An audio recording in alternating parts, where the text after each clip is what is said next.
Ok, Ah, sí, ya. Listo. muy bien.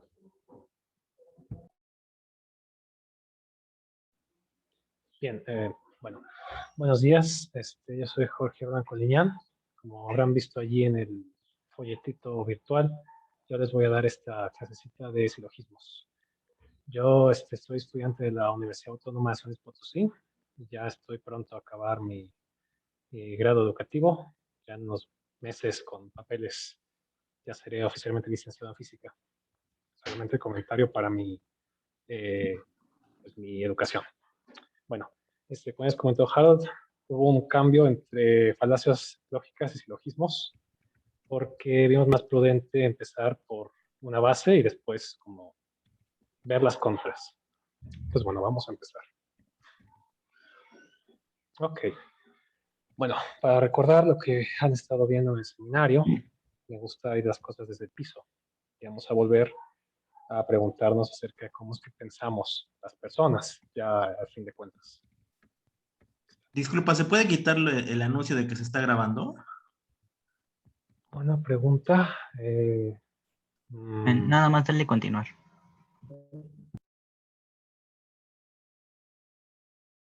Sí, nomás le das, aquí me apareció got it, ya con eso se quita.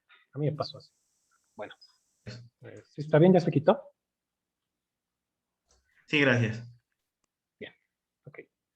Bueno, entonces, como les decía, vamos a ver cómo es que pensamos. Al fin de cuentas, las personas piensan muchas cosas. Piensan en chistes, piensan en preguntas, hacen cuenteos, muchas cosas. La experiencia humana es muy rica y está llena de fenómenos lingüísticos. Sin embargo, no nos interesa mucho ver toda esta variedad. Lo que queremos es encontrar los fenómenos puntuales que nos dan el pensamiento humano, ya que uno puede decir muchas cosas, puede suspirar, puede ser un chiste, y ¿dónde está el pensamiento que va detrás? Vamos a empezar con unos ejemplos de fenómenos lingüísticos. Tenemos una expresión aquí que sería una exclamación. Vete de aquí. ¿Esto qué significado tiene? Pues es una orden, es una emoción, pero ¿qué se puede decir más que esto? Pues nada, es solo una orden. No hay mucho que ver aquí. Si alguien está en una fiesta y le gusta decir, ah, qué buena canción, ni está pensando las palabras que dice, es solamente como una maquinita, como un pájaro que canta, dice cualquier cosa porque le suena bien. No hay ningún pensamiento aquí detrás, son sonidos. Si alguien se está cayendo de la silla y grita, ¡ay! Bueno, pues tampoco habría ningún pensamiento detrás, solamente como que nos rompemos y sale un sonido. Bueno, pero vamos a ver unos ejemplos que son más interesantes. ¿Qué tal una pregunta? Samuel está en la casa. ¿Qué se puede saber de esto? Pues de esta oración, nada. Ojo, aquí está un poco donde empiezan las vueltas. Samuel está en la casa es una pregunta. La pregunta por sí misma no nos dice nada, pero la pregunta es el modo natural en el que las personas pensamos para conseguir información. Queremos saber si un hecho es verdad o mentira, y esa es la base del pensamiento, al fin de cuentas. Pero una pregunta por sí misma no tiene ninguna información. Es la respuesta a la que lo tiene. Aquí tenemos otra frase. El color del cielo es verde. Y esta ahora sí nos dice algo de información. Una información que puede ser verdad o puede ser mentira. El color del cielo es verde. Y aquí es donde empezamos nuestro modelo. ¿Qué se puede saber del lenguaje? Bueno, pues si algo es verdad o si es mentira. No se puede saber mucho más. Es todo lo que se puede saber. Entonces, podemos cuestionar una de estas oraciones.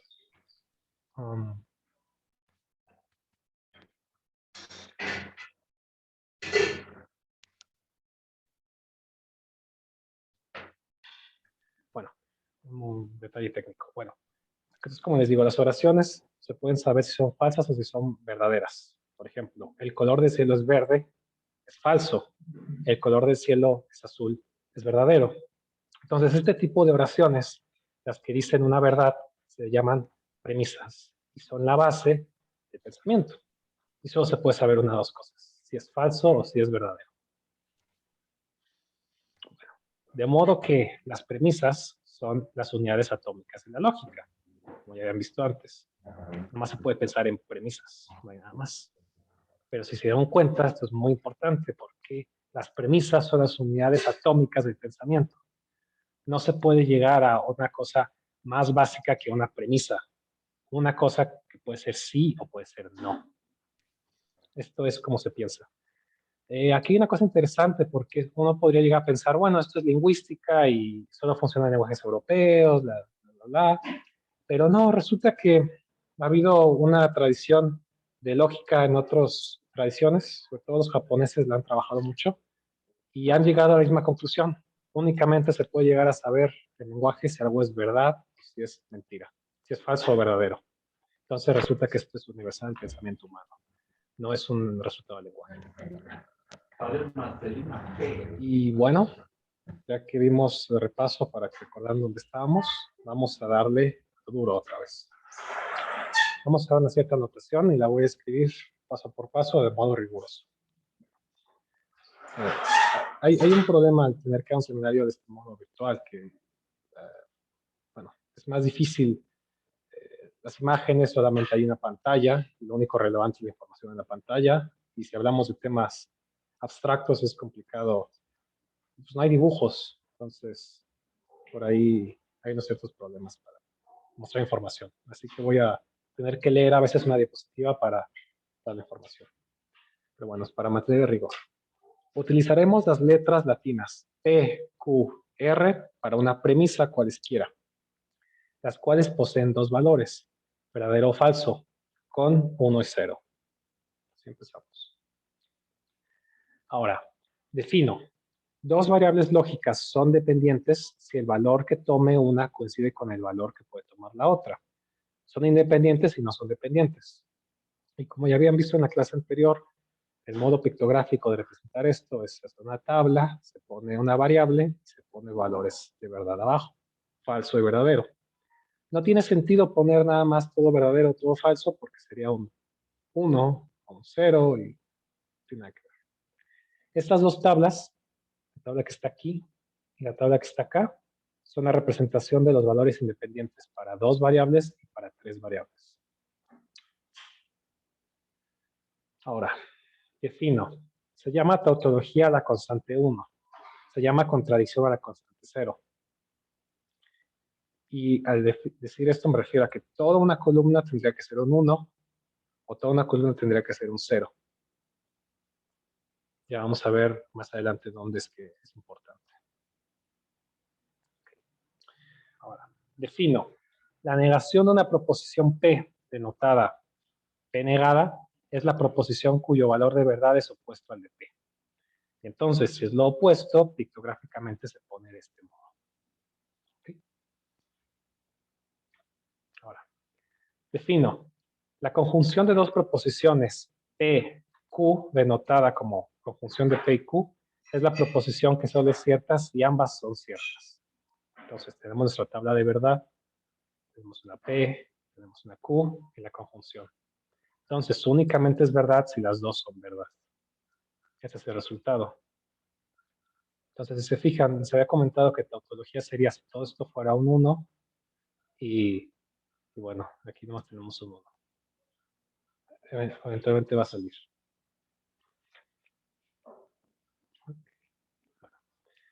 Defino. La disyunción de dos proposiciones P, Q, denotada P o Q, es la proposición que solo es falsa si ambas son falsas. Y aquí esta operación lógica no es como en el lenguaje tradicional, porque usualmente cuando utilizamos la palabra o, decimos, voy a ir al teatro o al cine, nos referimos a una o a la otra. Este tiene un valor inclusivo. Es el valor inclusivo. Entonces, si una de las dos o las dos es verdad, entonces es verdad. Y por el valor de verdad me refiero literalmente a un 1 o un 0. Si ninguna de las dos fuera verdad, entonces esto es un 0. Entonces, insisto, un ejemplo sería muy simple. Voy a ir al cine o voy a ir al teatro. Si no voy a ninguno, pues es falso. Si voy a uno, si voy al teatro, es verdad. Si voy al cine, es verdad. Si voy al cine y al teatro, es verdad. Aquí es donde el aspecto lingüístico en español está un poco mezclado, pero solamente acuérdense que la disyunción o el o en lógica significa que únicamente si las dos son falsas, esto es falso. Bien, y ahora vamos avanzando. Defino. La implicación de dos proposiciones P, Q, denotada P a Q, es la proposición que solo es falsa si P es verdadera y Q es falsa. Y aquí esto se complica un poquito más. Vamos por un ejemplo. Si el sol brilla, entonces es de día. Es una implicación. El entonces sería como esta flechita. Si el sol brilla, entonces es de día. Entonces tenemos dos premisas. El sol brilla, es de día. Si el sol brilla, entonces es de día. Y únicamente es falso si el resultado es falso. Y eso es falso, entonces. Tenemos aquí el valor de verdad. Lo pueden ver. Bueno, ahora ya vamos a lo duro. Defino una proposición de la forma P1 y P2 y hasta Pn implica Q. Es un razonamiento lógico si es una tautología. Entonces el razonamiento se denota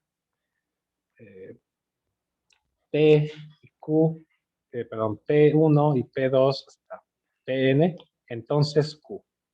Quiero que noten aquí que el símbolo cambió de la implicación al entonces. Entonces, únicamente cuando esto sea tautología, cuando su valor de verdad sea un 1, se puede decir el entonces. Bueno, pues ahora podemos empezar con los silogismos. El primer silogismo se llama modus ponens, como ya había visto en otra clase. Entonces vamos a empezar con el ejemplo. Si brilla el sol, entonces es de día y brilla el sol. El silogismo vendría de la forma. Si brilla el sol, entonces es de día. Brilla el sol, entonces es de día. Escrito con anotación sería, si brilla el sol, entonces es de día. Y brilla el sol. Entonces escrito, está de aquí. Y P nos da Q. ¿Ok? Bueno, y sigamos. Hay otro que se llama modus tollens. Si brilla el sol, entonces es de día. No es de día. No brilla el sol. Entonces, de modo lógico con anotación. Si brilla el sol, entonces es de día. No es de día. Tenemos Q negada. Entonces, no brilla el sol. ¿Ok? Y entonces, con los símbolos que teníamos antes es lo mismo. Si brilla el sol, entonces es de día. Aquí, pero no es de día. Entonces, pues, no brilla el sol. Entonces, aquí lo importante es que tenemos dos formas de encontrar información. Uno es si las premisas, si una fuera la premisa y otra si fuera la premisa negada, si fuera lo contrario. Y ahora vamos a ver el silogismo propiamente. Aquí es un poquito más complicado, pero aquí son donde las cosas ponen más fáciles de pensarla a lo normal. Si brilla el sol, entonces es de día. Si es de día, entonces no se ven las estrellas. Entonces, si es de día, entonces no se ven las estrellas. Entonces, aquí notación lógica. Podemos ver la implicación de P a Q y la implicación de Q a R. Nos dan, si las dos son verdad, la tercera es verdad. La implicación de P a R. Aquí es como que lo más fácil de pensar, lo más básico. El pensar si uno es a este y este es al otro, pues uno es al otro. ¿Ok? Entonces quiero que se quede bien claro. El silogismo es únicamente, propiamente, cuando tenemos si P a Q y PAR, aquí hay un error, entonces PAR. Entonces, para proposiciones cualesquiera, P, Q y R, los siguientes son razonamientos lógicos. Y propiamente esto es el modus ponens, el modus tollens, el silogismo y el silogismo disyuntivo, que son los nombres propios que tienen estos silogismos. ¿Okay? Ahora, como les decía, en las tablas de verdad esto se puede probar y únicamente si esta tautología es verdad. Entonces, aquí tengo la prueba del razonamiento modus ponens mediante una tabla de verdad. Ya se saben cómo es esto. Escribimos dos variables independientes, escribimos el valor de verdad de una. ¿Qué pasaría si usamos la operación disyuntiva? Y luego la implicación. Y encontramos que esto es tautología. Entonces esto es un razonamiento lógico. ¿Ok? Aquí está el ejemplo del modus ponens, pero todos los demás se pueden resolver por tablas de verdad. No está tan complicado. ¿Ok? ¿Sí? Okay. Bueno, quisiera saber si hay alguna pregunta hasta el momento. ¿Alguien tiene algo que decir al respecto?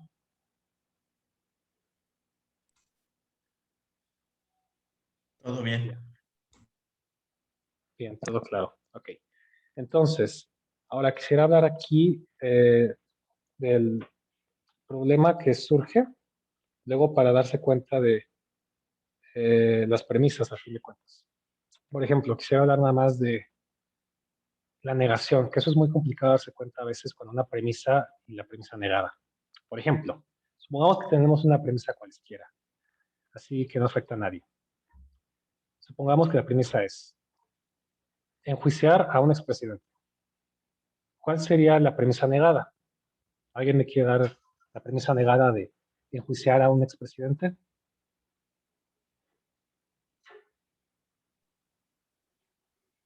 Que no se enjuicie, ¿no?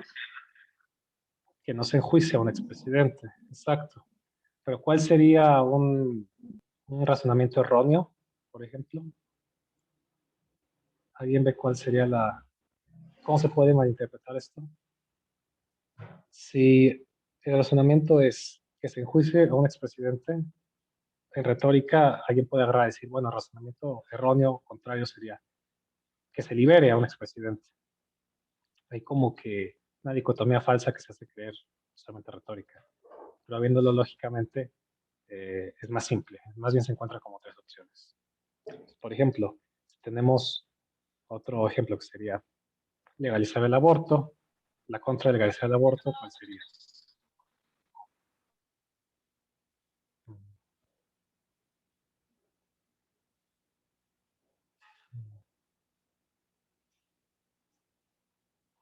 Okay. La contra de legalizar el aborto sería simplemente no legalizar el aborto. Okay. Y de este modo van los razonamientos. No es tan obvio cuando alguien está hablando, hay temas más grandes que como que uno ha estudiado, ha pensado, y es fácil pensarlo, pero todos los días uno no está pensando lógicamente y se va con uno en la contra, no a la negación como debe ser. Bueno, entonces, dejen sigo. Pues, ok, ya. Bueno, ya que no había dudas, entonces vamos a meternos más a lo duro. Ok, vamos a ver la interpretación de una teoría deductiva. Bueno, los principios en los que se basa el conocimiento científico deben de ser los más claros y seguros, por lo que lo ideal sería poder saber el significado de cada expresión que usamos y poder justificar por qué la usamos. Cuando queremos crear un tipo de conocimiento, tenemos que saber perfectamente qué es lo que estamos hablando. Ninguna palabra puede quedar ambigua. Si tenemos conocimiento del común, las palabras son como agua. A veces significan una cosa, significan otra cosa, y van cambiando con el tiempo.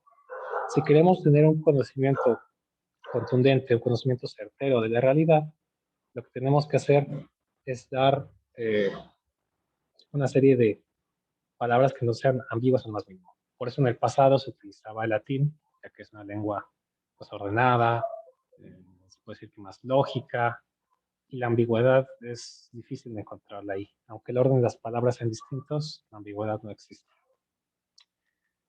Sin embargo, al tratar de pensar de este modo es una quimera. Uno nunca puede llegar a saber todas las cosas. Se dice mucho en las ciencias que los niños son los mejores científicos, porque cualquier cosa que le pregunte, él siempre te va a decir, ¿por qué? ¿Por qué? Es como decir, bueno, el lápiz se cayó de la mesa. El niño te pregunta, ¿por qué? Bueno, porque existe la gravedad. ¿Por qué? Bueno, pues porque el lápiz tiene masa y la Tierra tiene masa y se atrae. ¿Por qué? Pues porque el espacio-tiempo se curva. ¿Por qué? Y de aquí ya no hay respuesta. Uno siempre busca los porqués de todo. Y se llega a un ciclo infinito en el que ya no se puede saber el por qué. Es una quimera entonces poder tener conocimiento total de las premisas que uno está manejando. Se llamaría un regreso hacia el infinito esta situación. Por lo que tenemos que hacer un, un cierto compromiso entre lo que se puede saber y lo que no se puede saber. Así que cuando tenemos una teoría científica, un conocimiento riguroso, definimos como términos primitivos o términos indefinidos a las expresiones que se presuponen se entienden. Estamos hablando, por ejemplo, de una teoría científica de física, se sobreentiende que tiene una cierta noción de cómo es el mundo físico, ¿no? Que las cosas caen, por ejemplo, si se habla de biología, bueno, seres vivos se mueren. Hay cosas demasiado obvias que no se pueden decir porque no hay, nunca llegaríamos al final. Es como decir, bueno, ¿y qué significa caer? Bueno, pues significa ir hacia abajo. ¿Qué significa ir? Significa moverse. ¿Qué significa moverse? Entonces, esos son los términos primitivos, los indefinidos, los que la gente tiene noción y no se puede llegar a un entendimiento, no se puede llegar a decir esto significa sin lugar a dudas. Siempre se puede llegar a hacer un ciclo con otros. Luego tenemos la premisa que define el significado de otra. Esa se llama definición. Algunos términos primitivos se llaman axiomas o postulados y son las premisas que se aceptan como verdad. Entonces tenemos que cuando hablamos de cualquier teoría científica, cualquier conocimiento más complejo, tenemos términos primitivos, que son cosas obvias, y términos primitivos que son verdad, porque sí. Sabemos, por ejemplo, de las leyes de Newton, pues, las leyes de Newton son verdad, porque sí, no se duda, surgen y son. O que la gente muere, es obvio que va a morir. No, no se puede decir de otro modo, va a pasar. Ahora, el método para construir una disciplina de modo estricto a los principios se conoce como el método deductivo, y las disciplinas que se construyen de esta manera se llaman teorías deductivas. Okay. Entonces, para construir una disciplina, suponiendo unas palabras que van a ser la base, que no se pueden dudar, otras que son verdad y otras que nos definen, es el método deductivo. Todo lo que se construye con este método se va a llamar una teoría deductiva. Bueno, entonces un buen ejemplo de esto sería crear una teoría de congruencia de segmentos, aún sin saber de ningún modo qué es un segmento o qué significa congruencia. Más quiero saber por el momento. ¿Todo está claro? ¿No hay ninguna duda?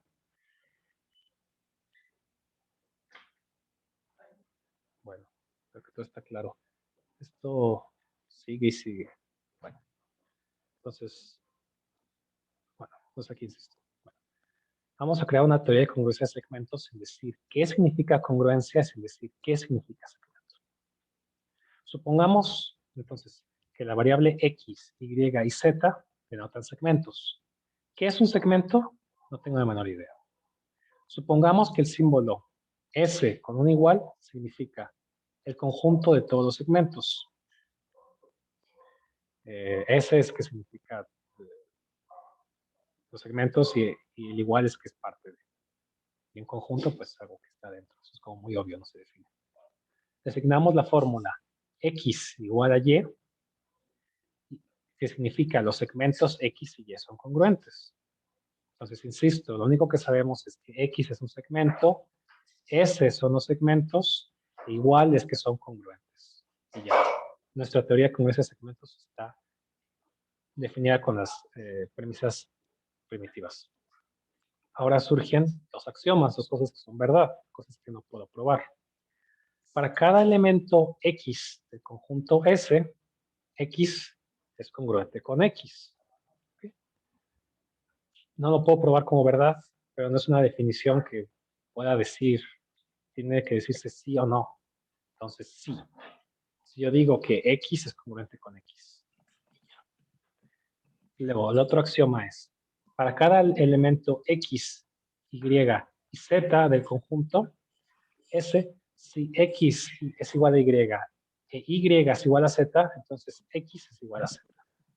Creo que quede bien claro aquí que la operación en ningún momento se dice que es para los dos lados. Únicamente es de un lado, de izquierda a derecha.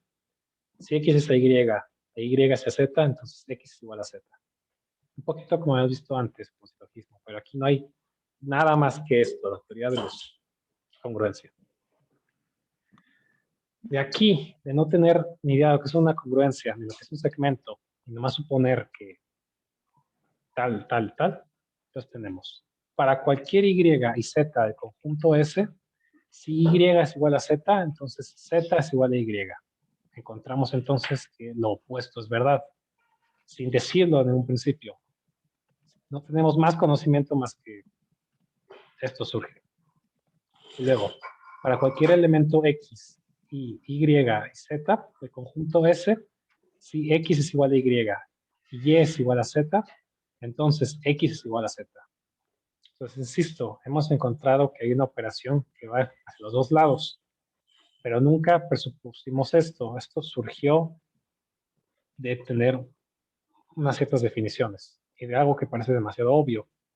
Pues, a ver, congruente con sí mismo y congruente con el otro. Y ya. Bien. De modo que esta idea se va más a lo general. Consideremos una teoría basada en términos primitivos y axiomas. Un sistema de un modelo de axiomas está formado por esas cosas que se denotan por los términos primitivos de una teoría, ya que asumimos que los axiomas son verdad. El modelo es suficiente por los teoremas de la teoría. Ahora, cuando deducimos tal o cual teorema de los axiomas, no pensamos específicamente en las propiedades del modelo. Solo hacemos uso de las propiedades del axioma, de modo que es propiedad de este modelo del sistema axiomático. A ver si les vuelvo a preguntar, ¿existe alguna duda? Que esto se pone muy enredado.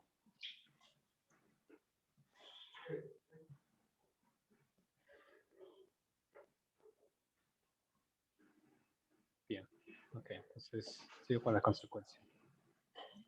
Consecuentemente, cada prueba de un teorema particular de una teoría se puede extender a cada modelo del sistema axiomático y transformar en algo mucho más general, y no solo para la teoría, sino la lógica.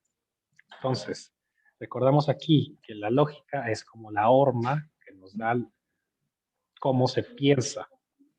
Entonces, si se nos ocurre un modelo para poder entender un algo que sea lo más general posible, y nos vamos a lo más básico, aceptamos tal cosa como verdad, aceptamos tal cosa como es de definición, y otra cosa define a la otra porque sí.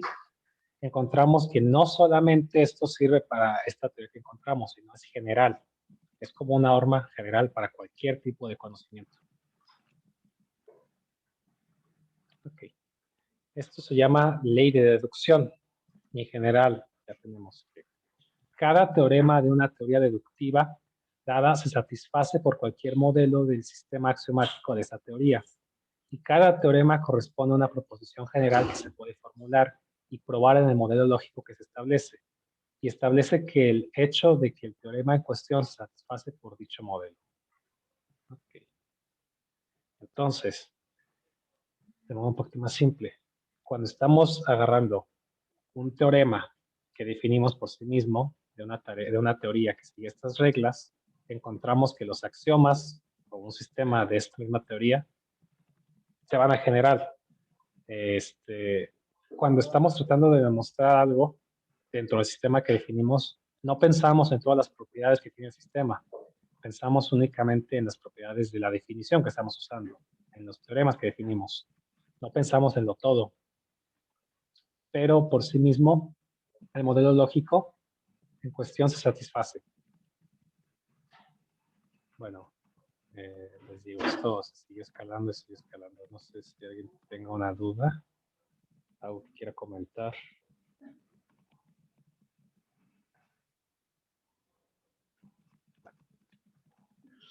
Ahora aquí se hace una discusión acerca de un libro de un ruso acerca de la teoría de probabilidades, el libro de introducción de la teoría de probabilidades de B.S. Pugachev. Este es un texto de cómo define la teoría de probabilidades desde un modo matemático y físico. Ignora por completo la lógica. Entonces aquí es una discusión interesante. A medida que va desarrollándose la ciencia, llegan a ser conocidas nuevas leyes, las conexiones que tienen un fenómeno. Por eso las fronteras entre lo regular y lo casual no permanecen inalterables, sino que cambian a medida que crece el conocimiento humano. Si el fenómeno dado se observa una sola vez, no se puede predecir de antemano cuál será justamente la desviación accidental de lo regular. Así, al efectuar cualquier medición, es posible prever cuál será el error de la misma. Voy a seguir con el texto. Sin embargo, si el número de observaciones del fenómeno dado se hace grande, en las mismas desviaciones accidentales se descubren ciertas regularidades que pueden ser estudiadas y utilizadas para determinar la influencia de las desviaciones sobre el curso de los fenómenos aleatorios frecuentes. Es decir, tales fenómenos aleatorios que prácticamente pueden ser observados un número ilimitado de veces en las mismas condiciones. La teoría de probabilidades es precisamente la ciencia que estudia las regularidades en los fenómenos frecuentes. Entonces, aquí se definió la teoría de probabilidades como aquella que estudia únicamente a los fenómenos regulares que se repiten. Pero, ¿dónde queda la lógica? Aquí esto surge un poco de la intuición de decir, bueno, yo solo puedo ver aquello que se repite. Y ya que el conocimiento humano se basa en aquello que se repite, voy a estudiar el fenómeno igual a lo que se repite. ¿Dónde está la lógica por aquí? ¿Alguien se hace un comentario acerca del texto? ¿Entendió bien el texto?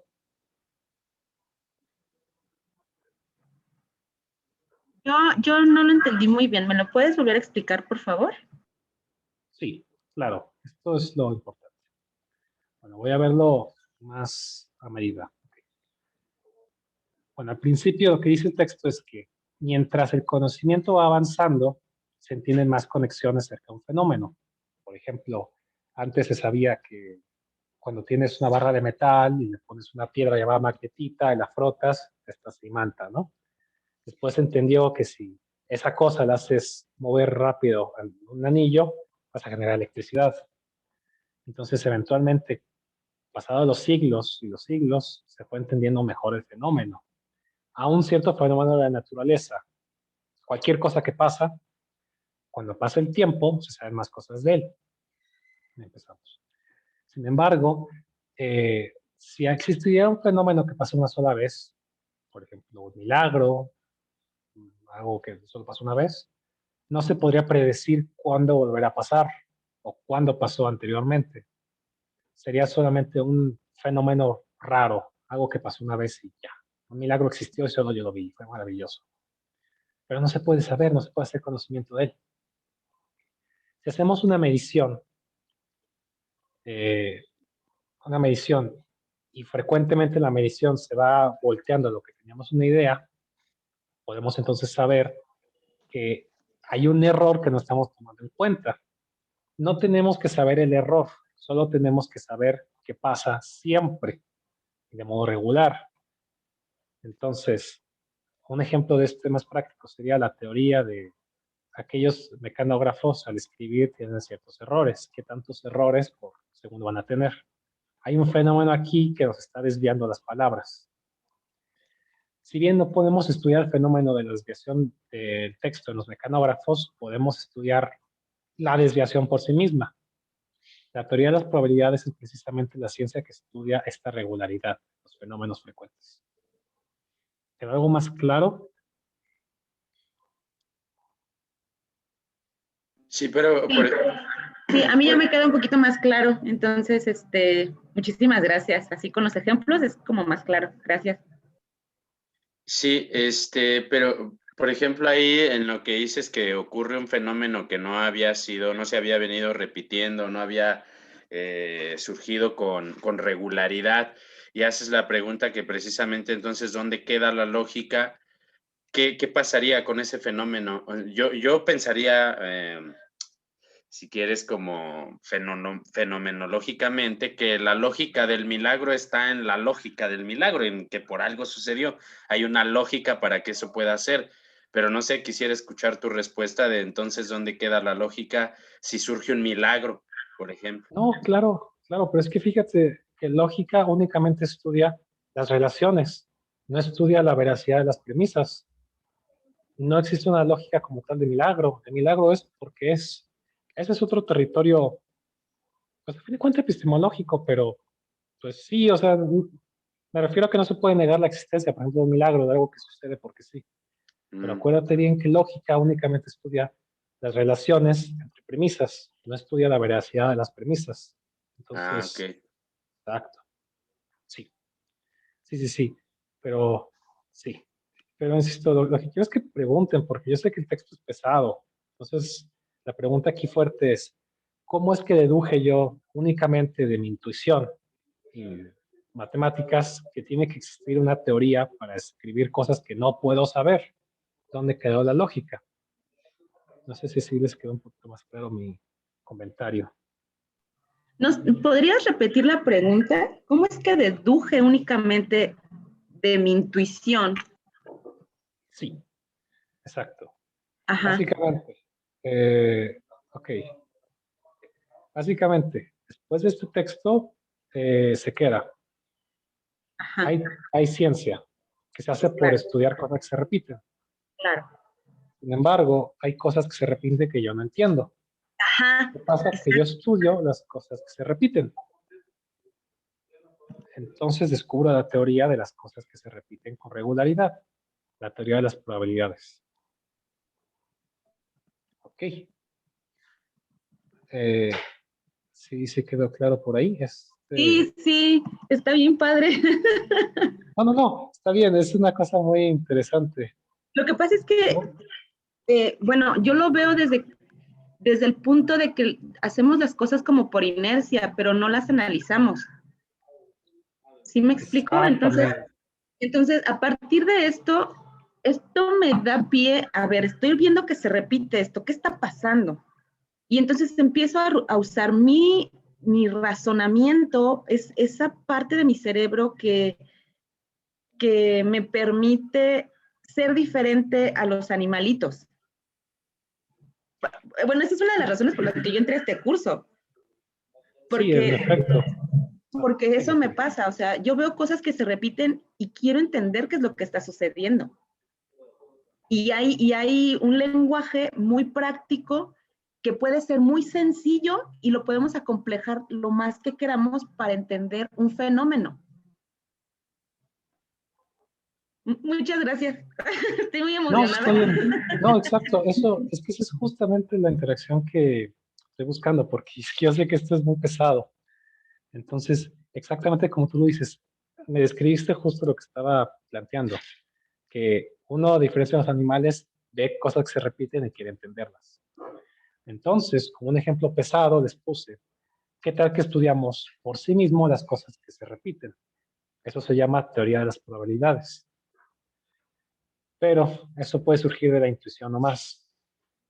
La respuesta a esto es que si seguimos la intuición, es decir, bueno, está en sí mismo la norma. Acuérdense que la lógica solamente estudia pues perdón, la estructura del pensamiento. Entonces yo digo, si pasa A, pasa B, si pasa B y pasa C, entonces de A pasa a C. Entonces aquí el pensamiento lógico es más bien decir, yo puedo entender lo que se repite, existe cosas que se repiten, por tanto yo puedo entender lo que se repite. Ojo, sin decir qué se repite, solamente lo que se repite por sí. Llegamos a un pensamiento mucho, mucho más sofisticado. la repetición como pensamiento abstracto, ya no como una cosa que se repite, sino la repetición. ¿Alguien tiene un comentario al respecto? Nada más para interrumpirte un poco, hay aquí unas preguntas en el chat. Mira, hay una pregunta de Luis Francisco que pregunta si la lógica de de los milagros, perdón, es un axioma. Eh, Aquí hay otra que vamos a ir una por una si quieres. Dice, la lógica de los milagros es un axioma. Realmente no entiendo bien cuál es la idea de la lógica de los milagros. Algo que sí quisiera especificar aquí es, por ejemplo, ahondando o abonando un poquito al tema que se había discutido acerca de que si el aspecto fenomenológico tiene una lógica, tiene su aspecto lógico, pero no es, bueno, vaya, no es lo que estaba mencionando Jorge en un momento que era más en torno a las leyes deductivas, sino que sí tiene su aspecto lógico, o incluso, por ejemplo, en varios textos metafísicos sí tiene su propia lógica, pero no va en torno a un fenómeno estadístico o probabilístico, mucho menos, ¿no? Esa es básicamente la diferencia. Entonces, vaya, dentro, más bien el aspecto sería que dentro de cierta fenomenología o de cierta metafísica puede haber axiomas. Uno de los ejemplos más sencillos de eso sería, por ejemplo, la ética de Baruch de Spinoza, que si ustedes agarran ese libro, lo que van a ver es que parte de axiomas, pero esos axiomas son para describir el mundo. Esa es una diferencia muy fundamental de los axiomas de los que hablamos aquí en lógica o en matemáticas. Por ejemplo, en matemáticas hablamos de axiomas que construyen estructuras tales como lo cual sería un campo numérico, o etcétera, ¿no? Pero no es, vaya, no es el mismo terreno que estamos discutiendo. Bueno, en torno a esa pregunta, ¿no? O sea, aquí hay otra pregunta de Karina Ernesto. Dice, en ese tema de las probabilidades, quisiera saber si existe lógica en las apuestas.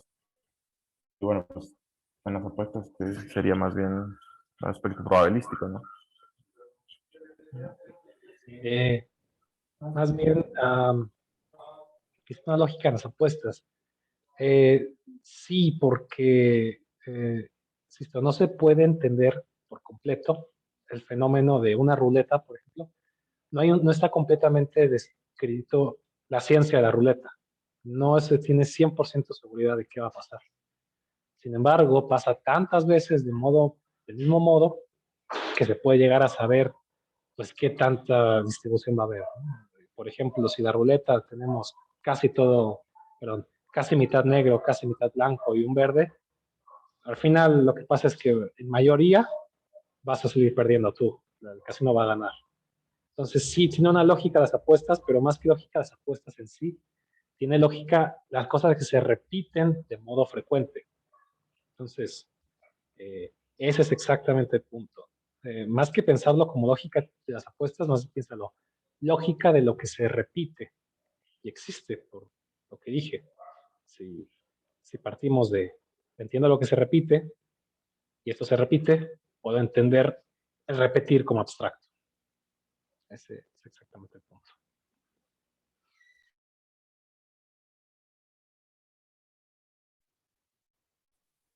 Ok, hay otra pregunta aquí de Héctor Hernández. Dice, algo que ya no se analiza es un paradigma. Es una pregunta, ¿no?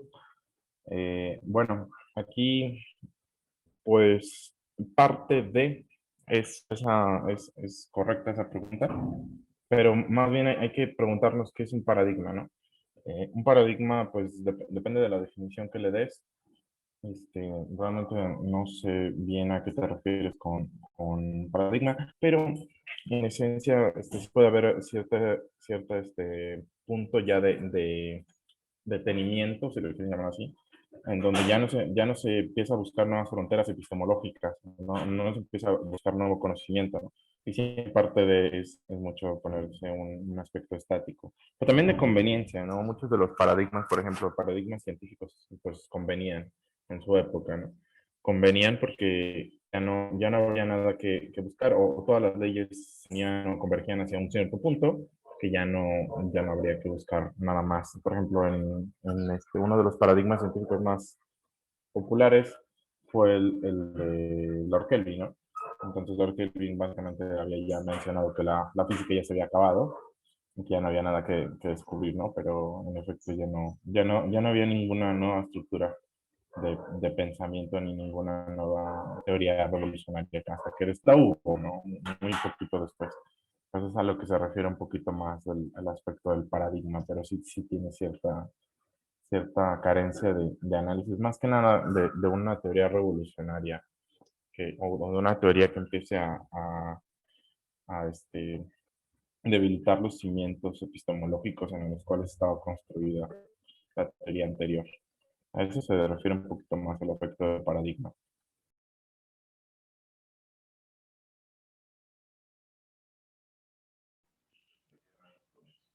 Bien, muy bien.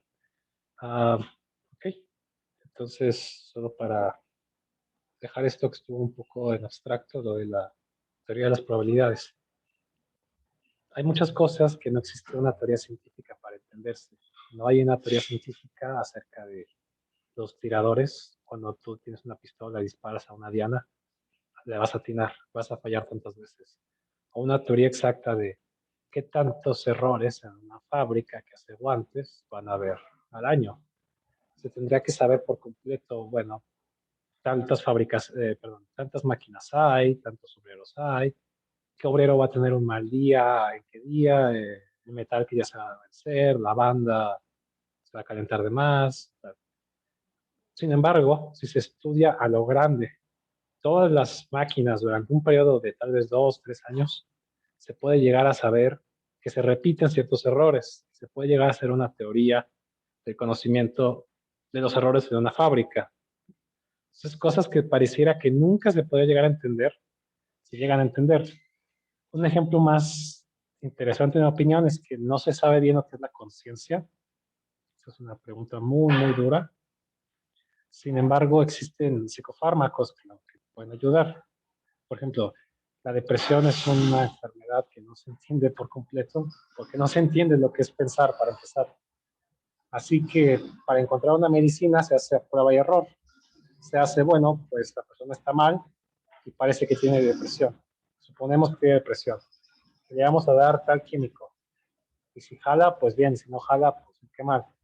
Y repetimos una y otra y otra y otra vez durante años distintos químicos. Y encontramos que ciertos químicos funcionan en cierto grupo de personas. Entonces se llega a hacer toda una teoría de, bueno, pues esta química sí funcionó, esta de acá no. Y se llega a hacer una teoría sin saber la teoría de por qué pasa, pero la teoría de cómo medicar a la gente con una cierta enfermedad, ¿no? En este caso, depresión. Entonces, este es el punto del abstracto de la teoría de las probabilidades. Y la lógica es esto. Si puedo entender cosas que se repiten, ¿por qué no entender el repetir por sí mismo? Ok. Bueno, que no hay más comentarios. Voy a dar Oye, un Jorge, ejemplo. nada más podrías volver a repetir. Decías que la lógica no se encarga de la veracidad de los hechos o la existencia, sino que estudia la estructura del pensamiento y comentaste otra forma de entender la lógica. Dijiste que se encargaba de... nada más que no recuerdo muy bien, eso es lo que ¿Es la quisiera palabra que... norma? Forma. Mm, Bueno, sí, el punto es aquí, no nunca olviden esto, la lógica no te va a decir si algo por sí solo es verdad o es mentira, lo que te dice es si esto y esto otro juntos es verdad o es mentira. Yo puedo pensar muchas cosas en mi cabeza y pueden tener lógica, pueden ser ciertas, pueden ser sin contradicción, pero yo no voy a saber nunca si esta cosa es verdad o es mentira. Eh, entonces, es básicamente la norma que está, es como la regla en la que está, es la estructura. A ver, No ahí nos dice nada. ¿puedo interrumpir un poquitito? Claro, A ver, nosotros, o sea, la lógica busca la verdad, ¿no? Pero, sí, pero, ok. qué tanto algo es verdad para ti y no es verdad para mí? O sea, ahí entraría la lógica. Ok, ese es exactamente el punto. Porque, Por eso, o sea, es ahí donde todos caemos en esta parte de las reglas, en esta parte de las normas, que utilizamos la lógica y la ética o la filosofía para establecer buenas relaciones y buenas interacciones, ¿no? 4 por 3. Sin embargo, yo a veces me he preguntado, es que eso que esa persona hace no es bueno para mí, pero para él sí. Y ahí entran ciertos valores como el respeto, ¿no? Y esto es, o sea, hablamos de lógica matemática, pero es esto. ¿Sí me explico? No sé si logra ver el punto que estoy observando, porque no podemos encasillar a la lógica cuadrada. Sí, es una herramienta para poder entender la probabilidad de los sucesos y fenómenos, pero aplicado a la vida real, a la vida cotidiana, la lógica, Interrumpirlas, pero... pues, es que me está distrayendo la persona que está usando los números ahorita. La lógica es, pues, ¿qué es eso? ¿Qué tanto es verdad lo que tú ves? ¿Qué tanto es verdad para mí? Y los argumentos para poder decir que es verdad, los usamos con lo numérico, con lo matemático, que eso, aunque sea abstracto, es palpable. No sé si me explique. Sí, de hecho, fíjate que, bueno, nada más para interrumpir un poquito, esa es exactamente la primera distinción que hicimos la primera clase.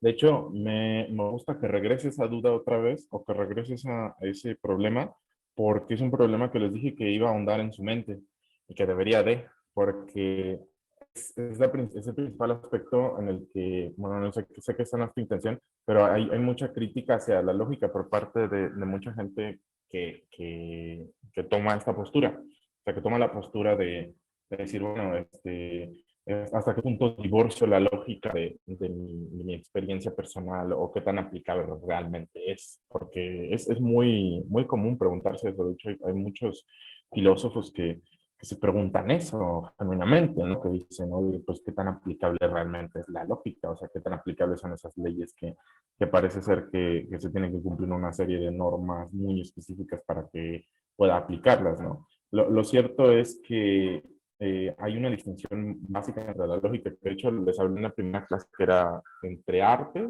y ciencia. O sea, la lógica, les habíamos dicho que es ciencia en parte a que aplica leyes y aplica ese conocimiento que nosotros vamos armando de manera abstracta, pero también es un arte porque es una interpretación. Entonces ahí más bien deberías de ver cómo nosotros interpretamos en efecto o utilizamos la lógica tal vez a nuestra conveniencia. Dos ejemplos que les había dado, los primeros eran de los sesgos cognitivos, que de hecho es lo que se va a ver en la otra clase, por eso es tan importante ese comentario, ¿no? En la otra clase lo que se va a ver es algo que se llama falacia, que parece ser que tiene una estructura lógica, pero no la tiene. Por eso les adelantamos esta clase de silogismos, porque queremos que vean un poquito más acerca de las estructuras para que puedan identificarlas, porque luego van a tener estructuras que parece que son verdaderas, parece que van hacia una, como lo mencionó mi compañero Jorge, hacia una tautología, o sea, hacia un punto en donde todos los razonamientos son correctos, bueno, todos los valores son verdaderos, pero no lo es. Y fíjese, irónicamente también pasa, hablando de probabilidad y de estadística, también pasa en eso. Alguien que sepa usar la estadística puede fácilmente engañar a gente que no sepa usarla. Entonces ahí es un punto en donde viene el arte de cada gente, si lo quieren llamar así, pero es bien importante ese comentario ahí es donde te voy a decir que es un poquito más imprescindible no usar la lógica, ¿no? Porque al principio les había mencionado que de manera implícita muchas veces sacamos la lógica o cuando ustedes analizan ciertos razonamientos se dan cuenta que los han hecho toda su vida. O sea, realmente no No es algo que no hayan hecho, pero sí es algo que tal vez no le hayan dado el simbolismo. Entonces, en este caso, ya se vuelve más simbólico, es lo que nos queremos referir. Y antes de avanzar, nada más voy a leer una pregunta que hizo aquí Karina Ernesto. Por cierto, espero que haya ayudado un poquito. Si la probabilidad tiene relación con la psicología criminal en el momento en el que el psicópata planea sus ataques y otras personas replican esa conducta. Ok. Pues Sí. Este es el ejemplo fue muy contundente. El punto es que todas las cosas que se repiten de modo regular, por sí mismas, tienen en común que se repiten de modo regular. Por tanto, si estudiamos el repetir de modo regular, absolutamente cualquier cosa que se ponga de modo regular va a poder ser estudiado. Este es el silogismo que se saca de esto. Entonces, si hay una cierta población de psicópatas que atacan a tal hora, se sabe qué pasó y tal, sin saber los nombres de los psicópatas, qué arma usaron, qué tipo de cosas hicieron, qué daño hicieron, tal, con registrar datos se va a encontrar una relación que haya. Entonces se puede llegar a estudiar.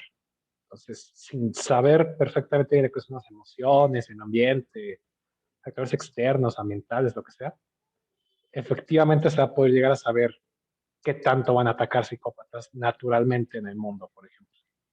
Eso es lo maravilloso de la teoría de las probabilidades y por qué es tan difícil es estudiar la repetición misma.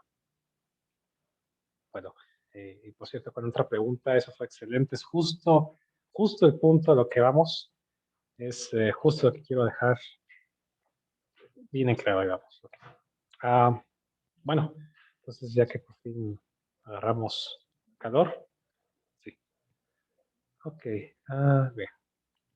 Entonces ya que agarramos calor, les voy a poner una pequeña introducción a la relatividad. Van a ver que no es complicado y no se tiene que saber la relatividad. Como vimos antes con la teoría de congruencia de segmentos, no se tiene que saber lo que es la congruencia ni los segmentos para poder entender cosas de ella. De este modo, vamos a ver ahora una introducción a la teoría de la relatividad. Ok. Antes que nada más hay que tener un cierto conocimiento de lo que es la física, ¿no?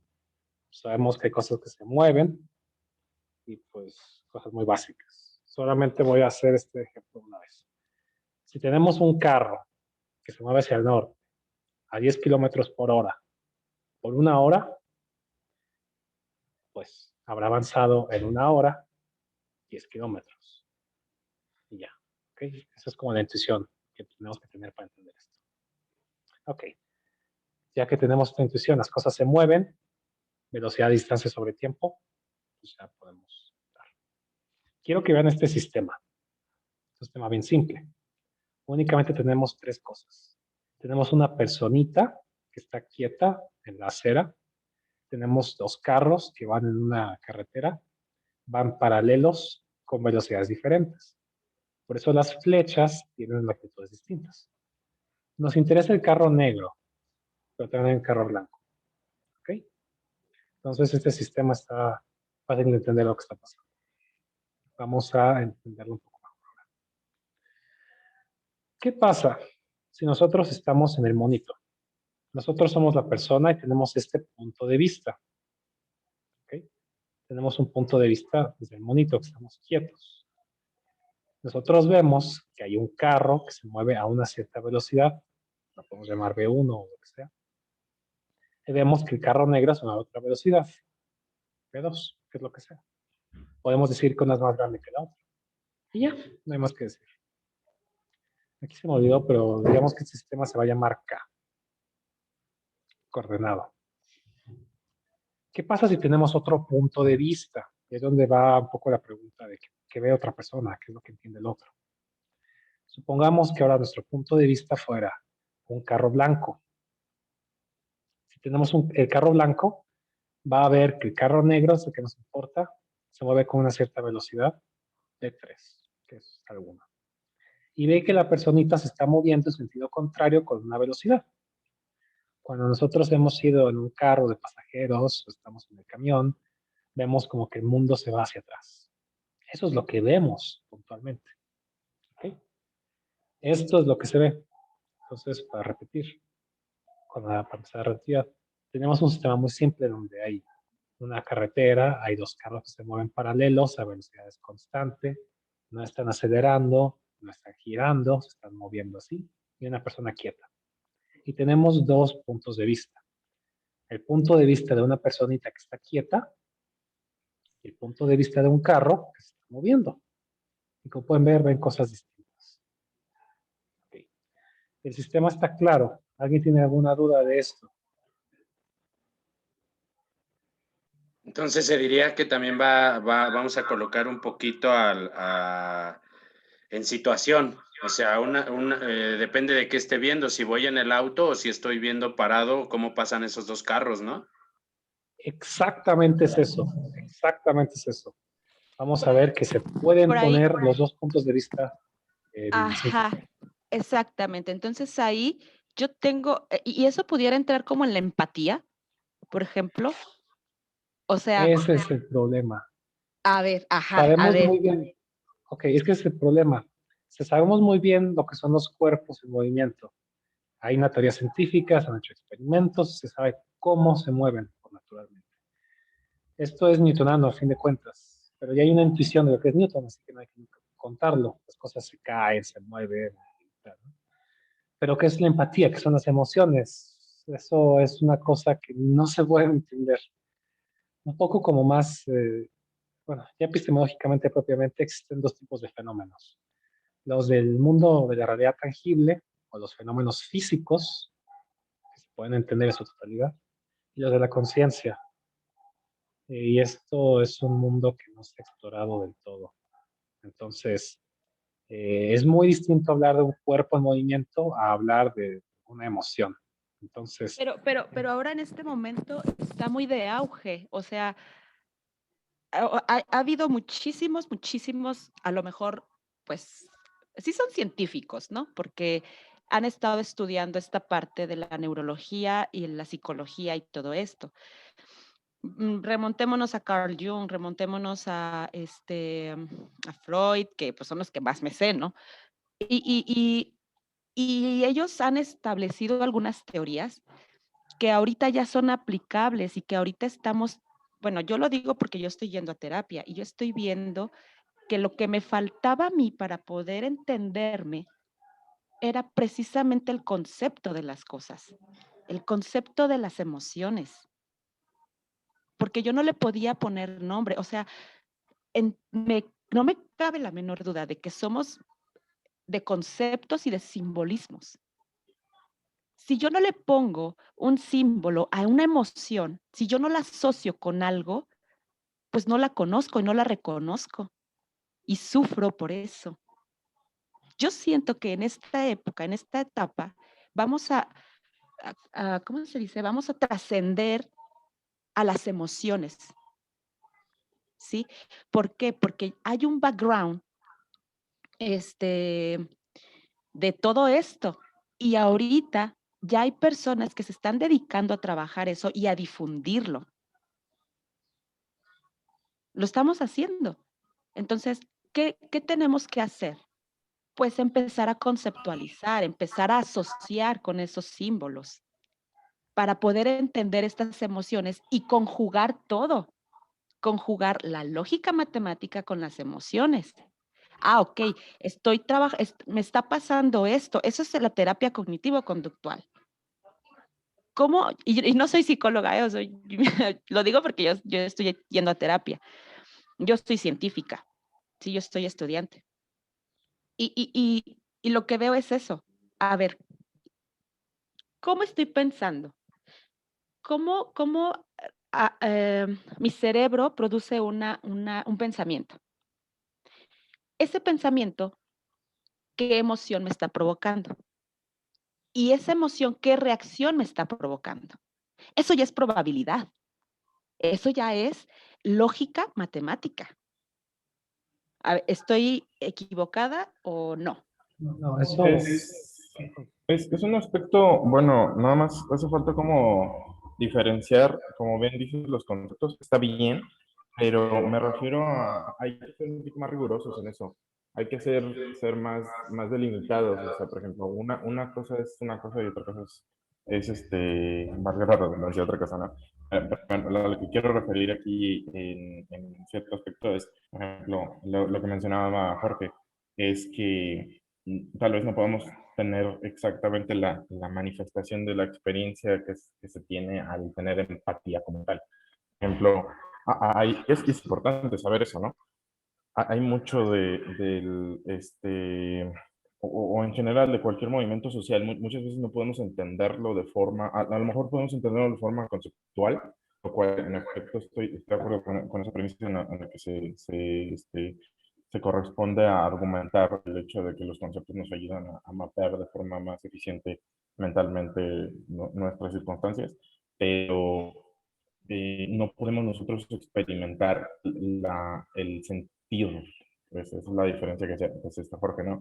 Por ejemplo, muchas veces en movimientos sociales, por ejemplo, el movimiento social, el que sea de su preferencia, que nosotros no estemos nosotros en ese movimiento, muchas veces nos van a decir, es que ustedes no entienden, por ejemplo, no, nosotros nunca vamos a entender qué se siente ser un africano, ¿no?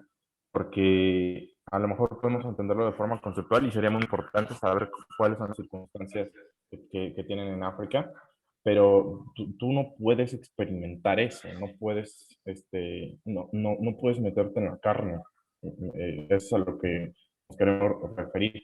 Obviamente conceptualmente te va a servir más. Por ejemplo, otro ejemplo del movimiento social feminista, ¿no?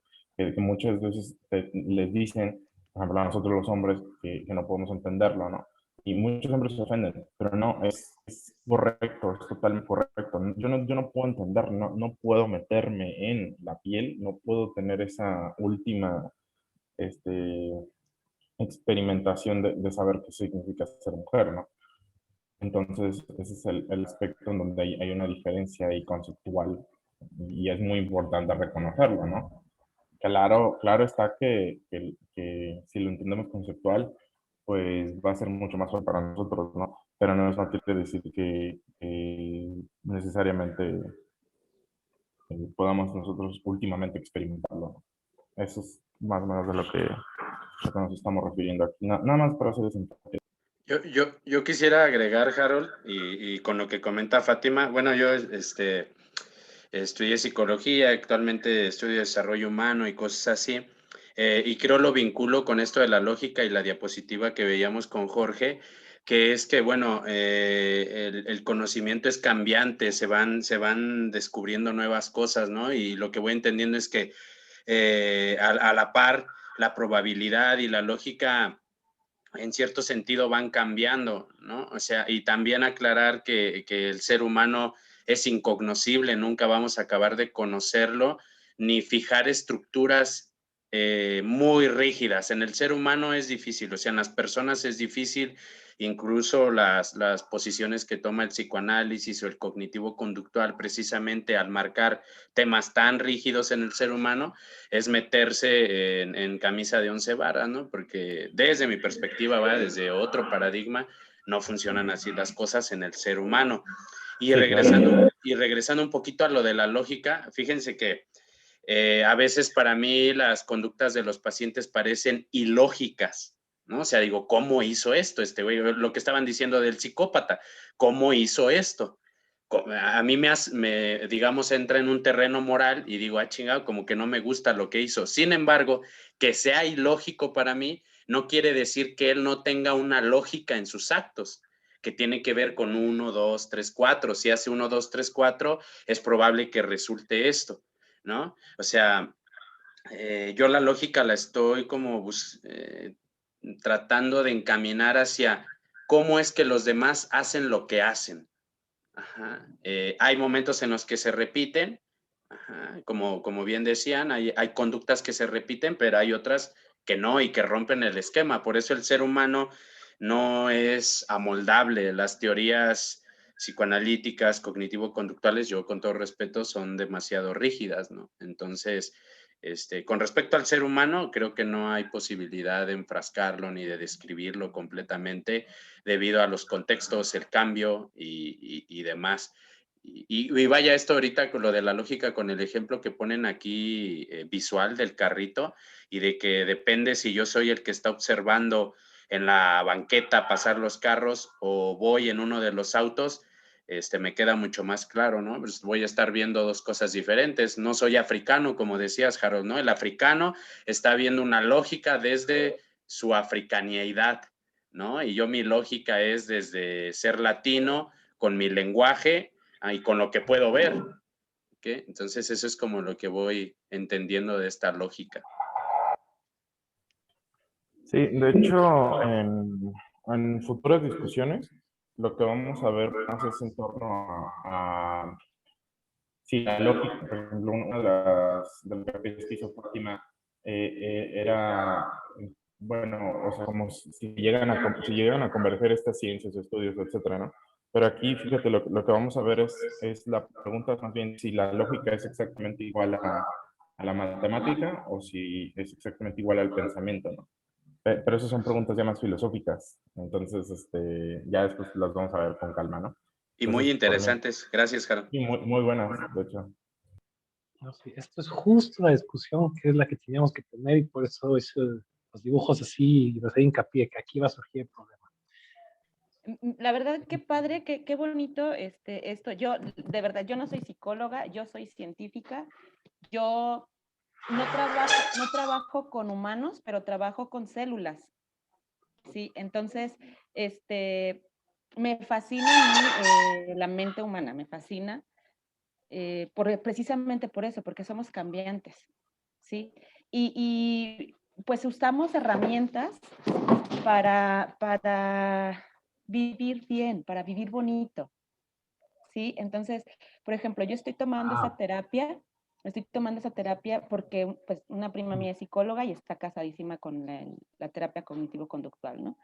Entonces dije, bueno, vamos a probar a ver qué funciona, ¿no? Pero por otro lado, yo estoy haciendo otras cosas como chamanismo, como Reiki, terapia de canto, otro tipo de herramientas y terapias, ¿no?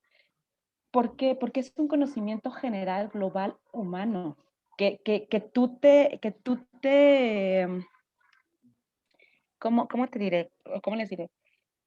Que es necesario para encontrarte a ti en toda esta inmensidad, porque tú eres un universo, ¿sí? Entonces, son herramientas para entender el universo de a tu alrededor, pero también tu propio universo. ¿Quién eres tú? ¿Y cómo es que te conectas con todo lo que está alrededor de ti? Ah, Y bien, pues, mira, pero perfecto. Justo ahí es donde está la problema de discusión. Está muy bien la idea de que un día vamos a entender la psicología como la física, tiene a un lado y se va a entender por completo. Pero en principio son dos cosas muy fundamentalmente distintas. Una cosa que si solo se van a acordar de este seminario, quiero que se acuerden muy bien, es que epistemológicamente existen dos problemas, el de la mente y el de la realidad tangible. El problema psicológico y el problema físico. Son dos cosas completamente distintas. Hace rato que yo dije, sí, existe una lógica, por ejemplo, para los psicópatas.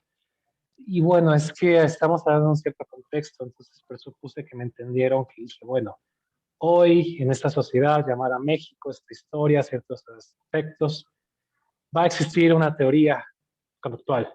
Mañana puede que ya no. ¿Okay? Fundamentalmente y en principio, como tú dices, hay más formas de conocimiento para el humano que el conocimiento científico. Entonces, en principio, la psicología es una cosa y la física es otra. Que se están acercando, sí, y que hay cosas que hacemos en común, sí, pero fundamentalmente y epistemológicamente son dos cosas completamente distintas. Hasta que no se encuentre uno a uno dónde está la física en la conciencia y el pensamiento, son dos cosas distintas. Y no se puede presuponer que porque yo entiendo una parte del cuerpo humano matemáticamente, puedo matematizar la totalidad. Claro, ¿Okay? sí. Creo que eso queda más claro. Bueno, ok. Entonces seguimos. Ahora, Vamos a ver ahora un esquema. El esquema es el mismo.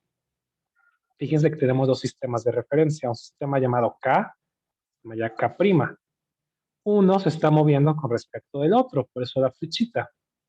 Un sistema de referencia, como se acuerdan de la geometría analítica de su escuela, es que podemos medir el espacio, ¿no? Hacer lo que queramos. Es el sistema fijo de la personita. Y este es el sistema que se mueve del carro, por eso se mueve con una diferencia.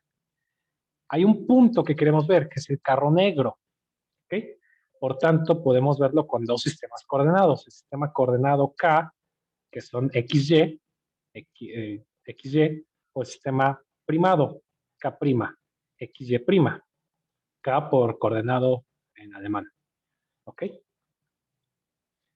Y bueno, ya que tenemos los sistemas, presuponemos que la física newtoniana y se puede matematizar, y entonces les decía, ¿qué pasa si un carro se mueve a 10 kilómetros por hora por una hora? Pues avanza a 10 kilómetros. No hay que tener más conocimiento de aquí. La transformación es simplemente que lo que yo veo, lo que yo mido son las X, si yo estoy en el fijo.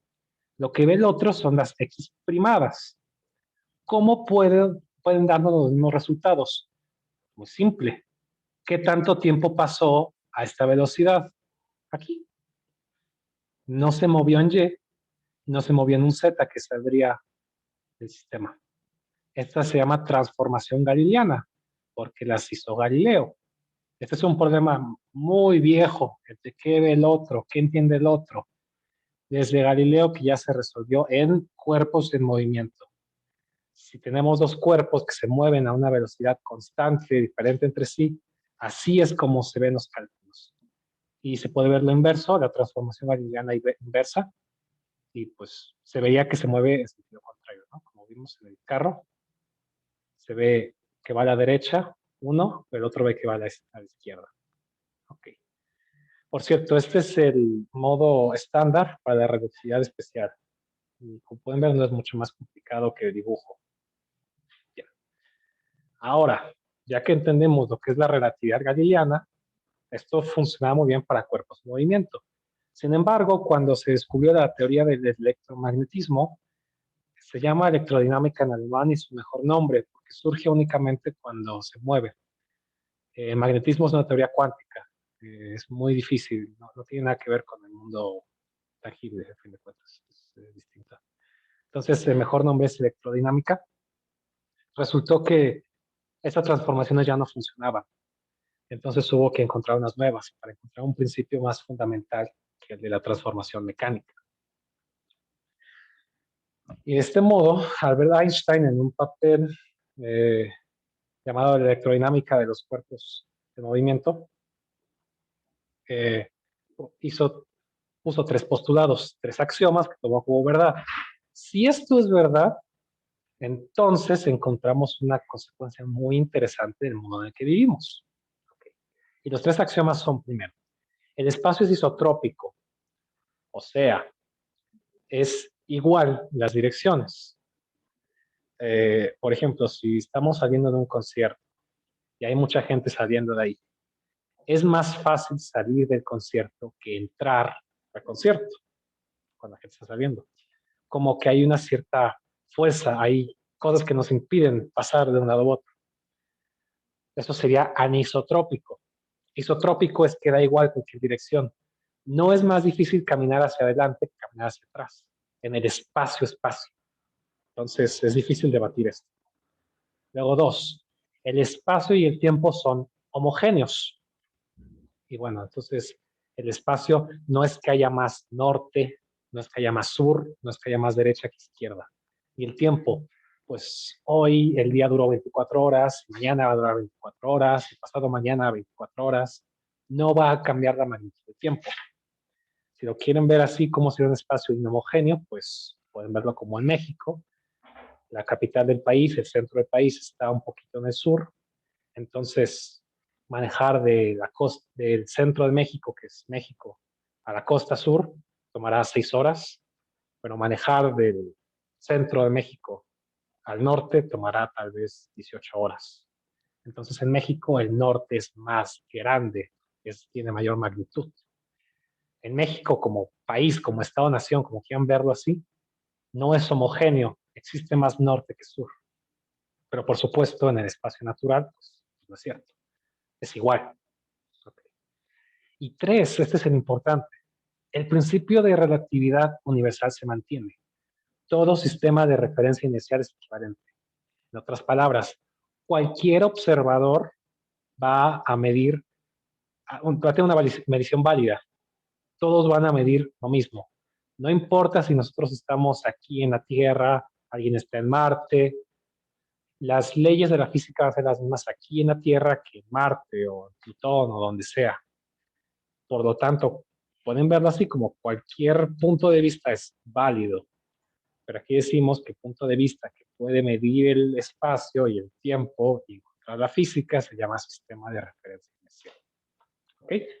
Entonces, recordando, tenemos, como había dicho, para construir una teoría, tenemos simplemente pues, la relatividad galileana, que es una fórmula matemática que está ahí en un dibujito, y luego tenemos 3 axiomas. El espacio es isotrópico, no hay dirección preferencial, el espacio y el tiempo son homogéneos, no hay más magnitud de un lado, y cualquier punto de vista es válido. Entonces, aquí va a ser un desarrollo matemático relativamente simple, no hay mucho que ver, no voy a ahondar en él, pero vamos a empezar aquí. Estas son las coordenadas que teníamos antes, solo que ahora incluye el tiempo. En principio podría ser cualquier cosa la que multiplique nuestro cambio. Estas son las originales, x menos bt, y, z, el tiempo, es igual al tiempo. Sin embargo, ya para ahorrarnos tiempo, pues, supuse que hay un cierto cambio dependiendo de la velocidad. ¿Cuál es? ¿Quién sabe? Pero vamos a aplicar los 3 postulados. Y bueno, primero, como no hay dirección preferencial, si nos vamos en Y o nos vamos en Z es lo mismo, ¿verdad? No importa dónde sea. X es donde se está moviendo, así que fundamentalmente es distinto. Entonces, esta es la primera igualación. Por 2, como el espacio es homogéneo, da igual si nos vamos de un lado o del otro. Entonces, ¿qué tal que cambiamos de ir a la derecha o a la izquierda todo el sistema? Entonces se rota y tenemos coordenadas normales, coordenadas invertidas. Insisto, esta es la cosa, la matemática surge de aquí. Eso no, lo pueden checar porque es rigurosa, pero no tiene importancia. De aquí encontramos una cosa interesante. Los cambios que teníamos en la fórmula ahora son de este modo. Y tenemos que estas 3 funciones se llaman que son pares. Y esta se llama impar. Es la definición de función impar y función impar. Pero simplemente es una cuestión matemática. No es necesario saberla aquí. Para que todas sean pares, todo sea más congruente, pues se hace un cambio. Esto nos queda de este modo nada más. Estas son matemáticas esotéricas. Entonces tenemos con 2 axiomas que nuestra función ahora quedó de este modo. Pero no sabemos qué son estas de aquí. Haciendo más matemáticas para resolverlo, encontramos que esta función que nos cambia en y y en z es igual a 1, y la función que nos cambia en la dirección que nos movemos es igual a esta magnitud. De usar el tercer principio de los puntos de vista, volvemos a hacer todo otra vez con otra velocidad, a ver qué pasa ahora. Encontramos que una de las funciones es constante y que una de las funciones es un número y que una de las funciones tiene que ser mayor siempre a la velocidad. ¿Ok? Entonces encontramos que una de las funciones que cambia no es una función, es un número. Entonces tenemos nuestras, aquí falta un paréntesis, perdón, nuestra misma función que era la galileana multiplicado por esta cosa. Esto se queda igual, esto se queda igual. Y el tiempo también está multiplicado por la cosa y por el número. Quiero recordar aquí, esta es la función. ¿Okay? Simplemente dice que se va a cambiar por una magnitud. Pero esta magnitud es un número. Y es un número que siempre tiene que ser mayor a la velocidad. Entonces lo que encontramos es que fundamentalmente, si creemos que el espacio es homogéneo, el espacio es isotrópico, cualquier punto de vista es válido, y creemos en la relatividad galileana, porque ya la vimos, que tiene que pasar, fundamentalmente, cuando dos cuerpos se mueven a distancia, a velocidades distintas, hay un cambio en las mediciones. El tiempo se hace más grande, esto es lo que diría ya matemáticamente, con magnitud, y la distancia se hace más corta. Entonces, y bueno, y esta cosa no le voy a dar más preámbulo, eso se llama velocidad de la luz. Es la velocidad máxima que se puede alcanzar, únicamente porque la velocidad nunca puede ser esto. Y la luz casi llega a ser eso, es lo más que hay. Entonces, en otras palabras, si nos creemos los postulados de Einstein, que no hay modo de decir que son mentira, naturalmente el espacio mismo, cuando tú te mueves, se acorta. Y el tiempo mismo, cuando tú te mueves, se alarga. ¿Okay? Entonces, no es ninguna construcción esotérica o inventada o un experimento científico raro. Es simplemente una conclusión lógica de pensar que todo es normal.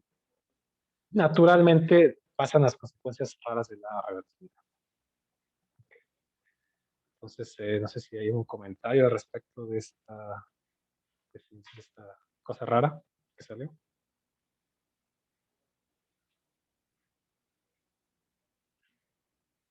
Muy bien. Bueno, entonces ya pueden ver que si suponemos que la lógica se puede aplicar a cualquier cosa, vemos que la lógica es la norma fundamental de todo el pensamiento, bueno, pues naturalmente la relatividad tiene que ser una verdad, no es una mentira, no es una conspiración por ahí. Es una propiedad inherente del espacio. Bueno, nomás quería comentar así rápido que el proceso histórico fue un poco al revés. Lo que Einstein dijo fue que tenía que existir la velocidad límite. Y más que nada fue un trabajo en equipo de varias personas, entre ellos un matemático llamado Ari Poincaré, que hizo toda la ecuación matemática. Después un señor llamado Minkowski, que trabajó el espacio. Y Einstein, que al final hizo el paper que unió a todos. Sin embargo, no lo resolvió, solamente lo postuló. Y al final, quien lo terminó resolviendo fue una matemática llamada Emmy Noether, y ella resolvió el problema que Einstein no pudo hacer en 2 años, en menos de 1 hora. Ella debería ser más reconocida. Y bueno, de hecho, el trabajo de Emmy Noether no solamente resolvió la relatividad, sino que todo el fundamento de la física actual se basa en la teoría de Emmy Noether. Entonces, como horario, ya que hemos dicho que si el sistema es lógico por las leyes que tiene, si la teoría es por deductiva, no importa dónde vayamos. Entonces, o de 3 postulados de isotropía, homogeneidad y sistemas de referencia inerciales válidos, o velocidad de la luz constante. Cualquiera de los dos es un sistema cerrado. Y bueno, ya que ha estado un poco pesado lo que hemos visto, yo quisiera hablar ahora de Japón. Quiero hacer un pequeño ejemplo de lo que sería la lógica ya aplicada. Entonces, primero que nada quiero mostrarles unas imágenes de Japón, de un protomanga escrito en 1861 de la historia de los Estados Unidos. Es un protomanga escrito de segundas fuentes, entonces queda muy raro. Primero que nada para ver lo distinto que es Japón del resto del mundo. El protomanga empieza con una imagen de George Washington peleando contra los ingleses. Y aquí tenemos a la diosa América a su lado, obviamente. Después tenemos una imagen de Cristóbal Colón con la reina Isabel la Católica, diciéndole que ha encontrado América. Posteriormente hay una imagen de cuando los ingleses trataron de atacar a la esposa de George Washington, y curiosamente son demonios budistas. Nótese que aquí está la bandera de Inglaterra.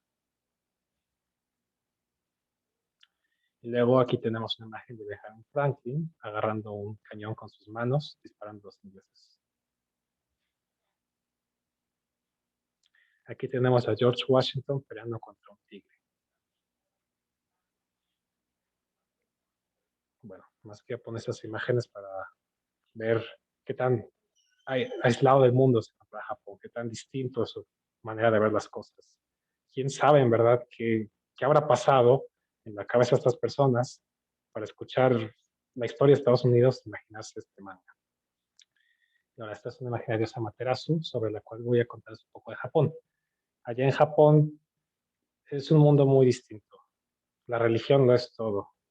Allá la gente llegó y empezó a adorar a los antepasados. Para ellos los antepasados se llaman kami, y el mundo está lleno de kami. Todos los kami son la razón por la que suceden las cosas en el mundo. Si te va bien en la escuela, si te va bien en el trabajo, si consigues novio o consigues novia, es porque un kami lo quiso. Igual, si te salió mal algo, se te quemó la comida, se te descompuso el coche, es porque otro kami lo quiso. Para los japoneses, todo en el mundo son espíritus o dioses, a veces se traduce a las dos formas. Estos se llaman kami. Como los kami son también los antepasados, pues lo más importante es adorarlos. Entonces el templo mayor es en la casa. Toda la gente tiene su templo en la casa. Y era una sociedad patriarcal, donde había un patriarca que hacía que las buenas costumbres se mantuvieran. Después está la sociedad que tenía sus dioses kami propios.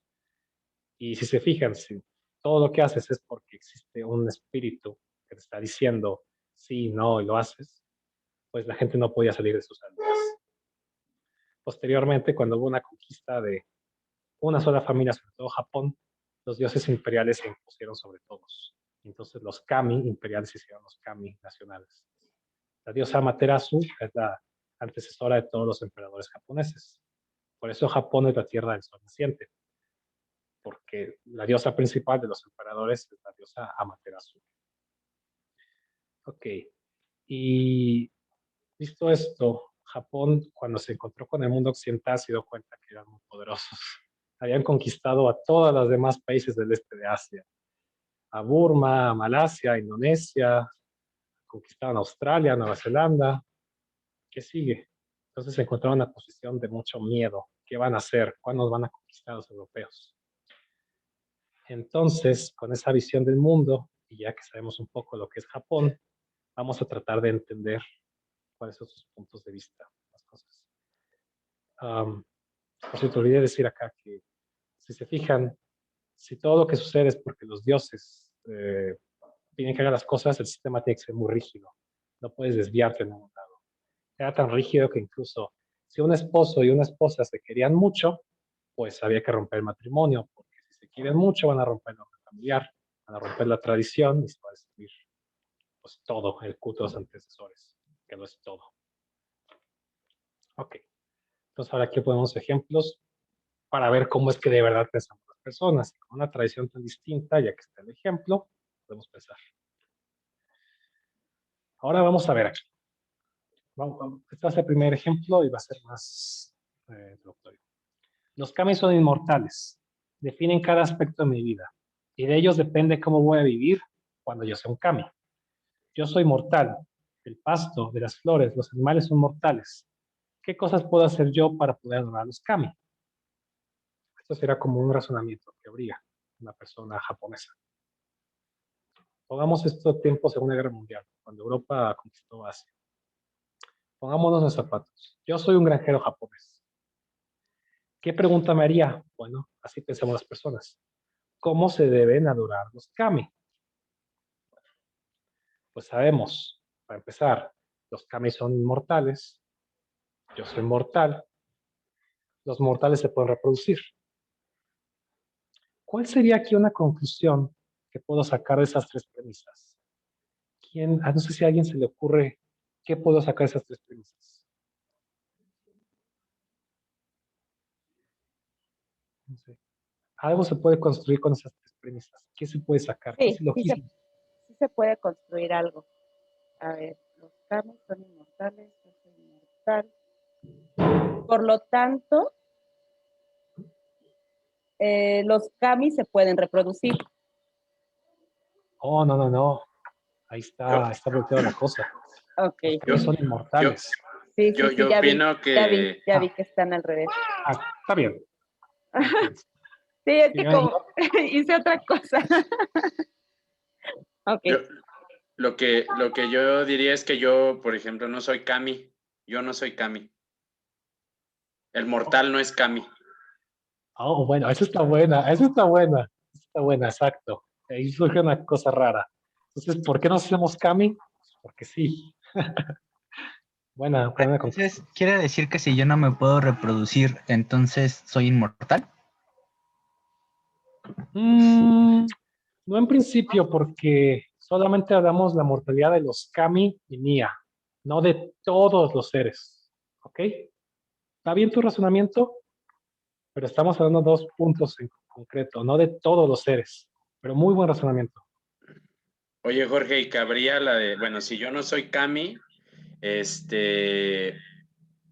supongo no comparto características con el Kami, entonces el Kami no se puede reproducir.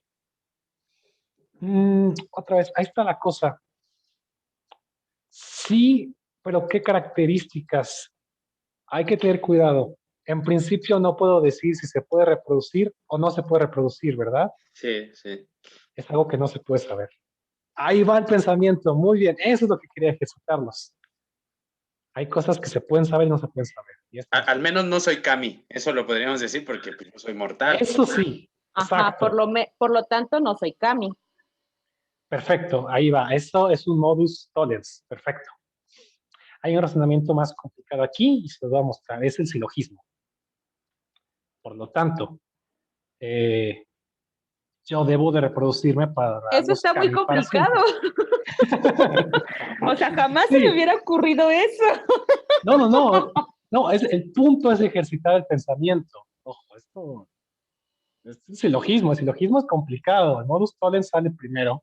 Es Luego muy sale el complicado, muy complicado. Yo estuve dando clases y así como que, a ver, vamos a lo sencillo porque esto es muy complejo. Aparte No. es parte del arte de razonamiento, ¿no? El arte de la interpretación también, o sea, no, por ejemplo, también, aquí hay otro ejemplo, perdón que te interrumpa, Jorge, pero aquí hay otro ejemplo de María Giselino que dice, puede ser, por lo tanto, los Kami no se pueden reproducir, entonces aquí hay otra inferencia, ¿no? O sea, dice, los Kami son inmortales, inmortal, se pueden reproducir X, Y, hay ciertas premisas, y aquí la propuesta, ¿no? Es esta. Por lo tanto, los Kami no se pueden reproducir.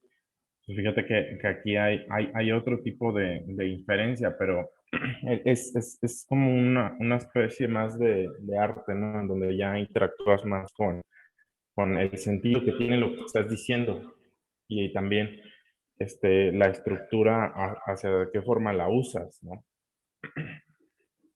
Por ejemplo, bueno, aquí hay otro ejemplo que pusieron, pero depende de cuál sea la respuesta, pero les digo, depende de nosotros la interpretación, es lo importante. Oh, perfecto, perdón, creo que no lo dejé suficientemente en claro. No estoy diciendo que no se pueden sacar otros razonamientos con estas premisas. Solo estoy diciendo que este fue el razonamiento que a mí específicamente se me ocurrió. Por eso ya di acá cierta validez en uno y en otro, ¿ok? No es que sea única la respuesta, hay muchas. ¿Ok?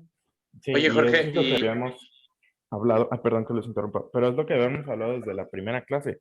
¿Cómo es tan importante el, el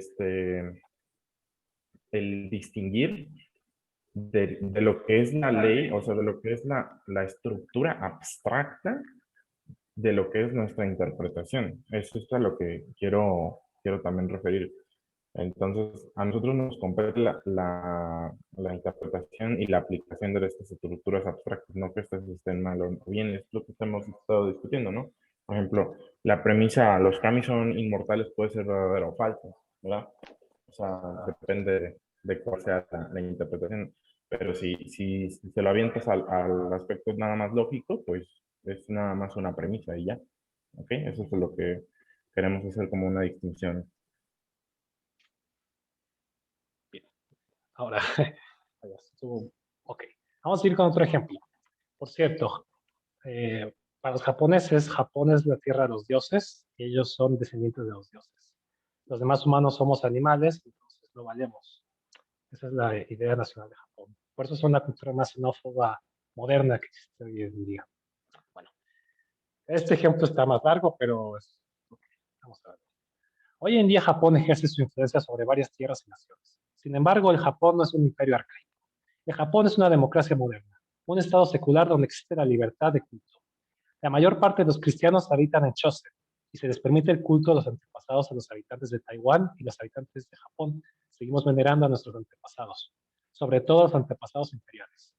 En el pasado a los cristianos se les crucificaba y hubiéramos quemado a los ídolos de los habitantes de Taiwán y Karafuto. Una cosa es la religión y otra cosa es el deber cívico, por lo que todos los habitantes del imperio deben de venerar al emperador y sus antepasados, primero que nada. Por esta razón se han trasladado varios kami a las tierras de Chosen, Karafuto y Taiwán, e incluso de Manchukuo, sin ánimo de convertir a nadie a nuestra tradición imperial. Okay. Esto sería un diálogo que habría en la Segunda Guerra Mundial en Japón. Por tanto, yo soy un ciudadano japonés. ¿Por qué mi nación expande templos Shinto en otras tierras? Si únicamente nosotros podemos adorarlos. Entonces vamos a poner... Japón es una democracia liberal y secular. Y Japón tiene el deber de ayudar a sus hermanos asiáticos menos desarrollados. ¿Por qué? Pues porque los europeos ya los conquistaron. Tenemos que ayudarlos. ¿Alguien quisiera decir un ejemplo o estuvo un poco más pesado?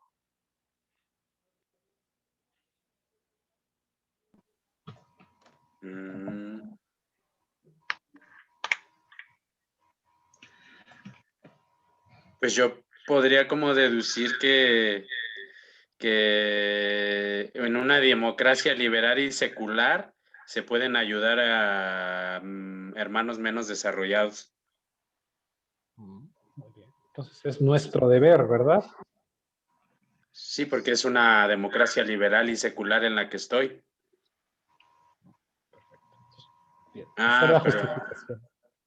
Por eso es que tenía que conquistar Taiwán y Manchukuo y Karafuto y tal, ¿no? Y Corea. Porque es el deber de cualquier ciudadano moderno, ¿no? Democrático y secular.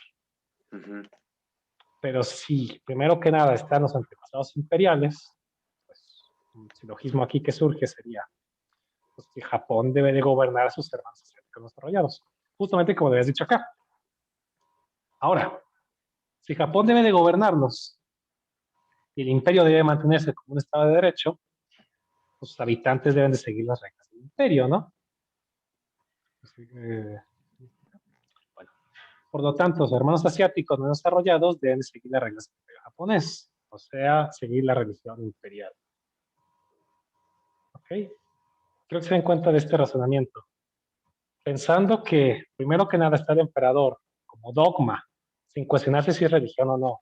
Que primero que nada hay que venerar al emperador. Y después que somos seculares, no hay conflicto en la lógica del otro. Para los japoneses tenía perfecto sentido llamarse seculares, liberales, democráticos, al conquistar Corea, llamarla Chosen e imponer su Shinto sobre los cristianos. ¿Ok? Aquí hay un ejemplo acerca de la lógica del otro. ¿Alguien quiere comentar algo rápido?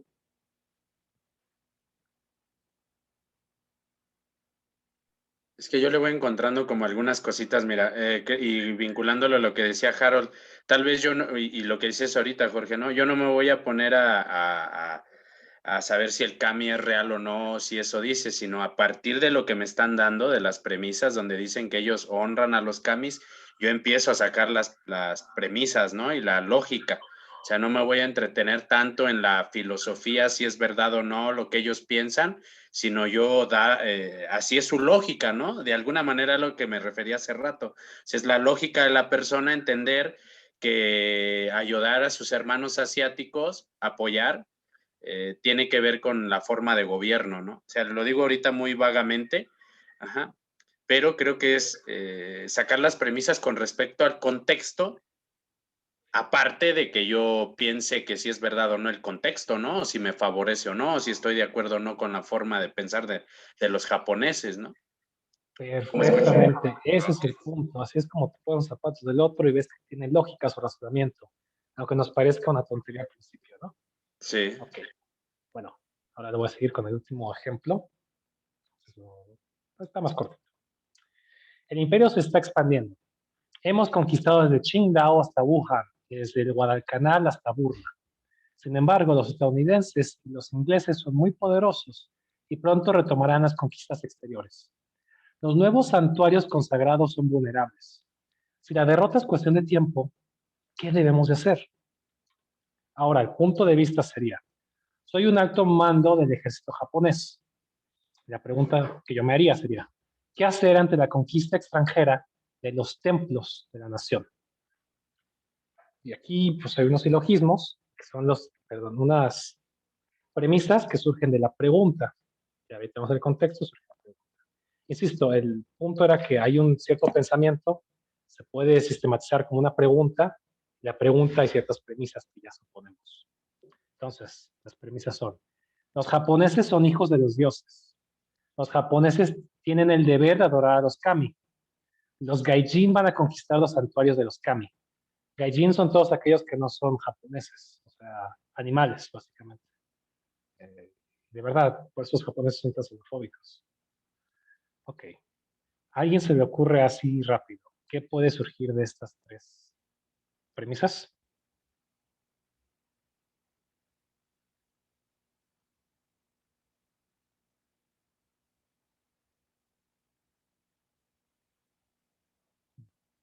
Sí, está complicado. A mí lo que se me ocurrió más que nada sería, pues que los gaijin no pueden adorar a los kami como es debido, Sí lo porque los pensé. japoneses son hijos de los dioses, los gaijin, ¿no? Entonces no pueden adorar a los kami. Ok. Entonces, pero si los japoneses tienen el deber de adorar a los kami y los gaijin no pueden adorar a los kami como es debido, y los gaijin van a conquistar los santuarios de los kami, ¿qué hay que hacer entonces?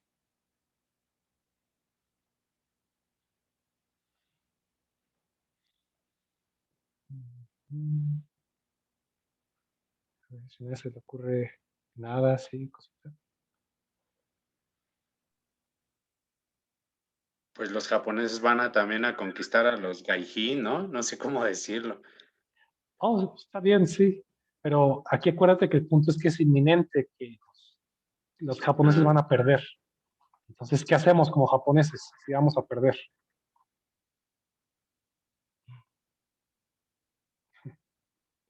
Y bueno, es un punto de vista de desesperación total. Es deber de los japoneses destruir los santuarios de los kami para que se les adore como se les debe adorar. ¿Okay? Estos ejemplos son lo que sucedió en la historia, en la vida real. Por ejemplo, cuando conquistaron Singapur, hicieron un santuario kami muy importante, casi tan importante como el imperial de Amaterasu. Pero cuando los ingleses la retomaron, no le dieron tiempo a nada. La destruyeron porque mejor destruido que los gaijin tomen los santuarios. ¿Okay? Pero es otra, a fin de cuentas es otro razonamiento. Ok. Bueno, que es este ejercicio que es un poco complicado, pero era un contexto de algo que es ajeno, y ya que podemos ver una cosa tan ajena que no tenemos punto de vista a priori, ahora podemos ver que podemos surgir pensamientos de ahí. Y bueno, nada más les quería poner la bibliografía de lo que usé para esta presentación, por si quieren a encarar en alguno de estos temas. Y bueno, por mi parte eso fue todo por la clase. Espero que les haya servido, les haya gustado. Muchas gracias por su atención, muchísimas gracias. No sé si hay algún último comentario ya antes de cerrar. Eh, Igual les vamos a mandar, no sé si tengas la presentación en PDF, sí, ¿verdad? Sí, igual se las puedo mandar ahí en el grupo y ya les vamos a mandar uno que otro ejercicio para que los vayan viendo. Es lo que les quedé de enviar en la semana, pero he estado un poquito ocupado. Pero igual vamos a ir viendo poco a poco más ejemplos para que quede más claro, porque les digo, es a lo mejor muy intuitivo, pero es tan intuitivo que lo tenemos arraigado. Entonces, cuando nos lo enseñan simbólicamente, pues sí nos parece un poquito extraño cuando lo vemos, ¿no? O sea, lo vemos y decimos, "Ah, no se me habría ocurrido eso, o no habría pensado en eso, ¿no? Pero es muy común, así que no se preocupen. Como bueno, la mayoría de los ejemplos que yo les puse son matemáticos. Qué bueno que Jorge nos puso un poquito de ejemplos más lingüísticos, porque la verdad yo lo puse muy abstractos, muy matemáticos, pero esa es la idea, ¿no? Ya nada más para abonar en ese aspecto, ¿no? Y pues bueno, vamos a dejarle aquí, chicos, ya veo que no hay más comentarios. Muchísimas gracias a todos. Nos vemos el próximo sábado. Y ahora sí, el próximo sábado vamos a ver lo que son las frases, ¿no? Y ahora con más información. Ya tan pronto terminó esto. Ay, Dios mío. Se me hizo tan cortito. Pero bueno, muchísimas gracias. Qué interesante. No interesante. Es divertido. Es divertido porque te pones a pensar, o sea, tu cerebro comienza a trabajar. Entonces, pues muchas gracias y pues nos vemos la próxima semana. Gracias, hasta luego. Hasta luego, chicos, un gusto.